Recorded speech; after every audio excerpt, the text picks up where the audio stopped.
Tonight I want to talk to you about improving emergency room flow. 87% of Canadian emergency physicians are burnt out, and a big cause of that is the long wait times in Emerge, which are terrible for patients and terrible for the doctor. How would you like to have a job where, everybody's been waiting 6 hours to see you?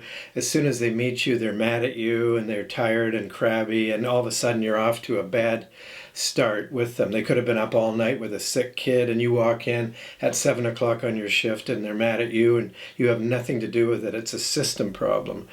So how do you fix this? It takes like 6 hours to see people. All the emerges are jam-packed.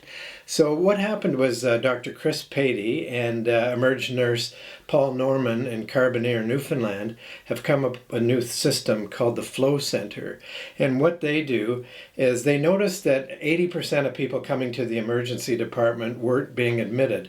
So you have your normal emergencies that are quite rare, thank goodness, about 20% with heart attacks and bleeding and car smashes and stuff like that. But 80% aren't. So those are the ones that sit around forever for 6 hours waiting for all this other stuff.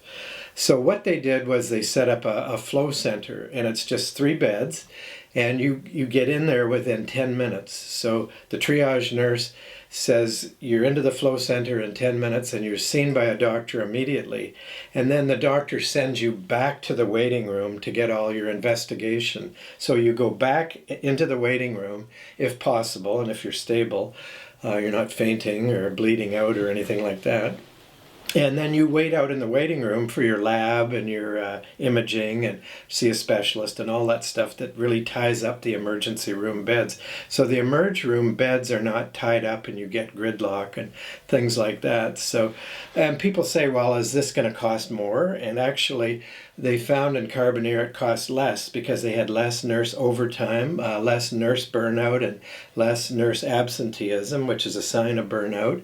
The patients loved it. One guy actually complained that they went too fast. He wanted to read something in the waiting room.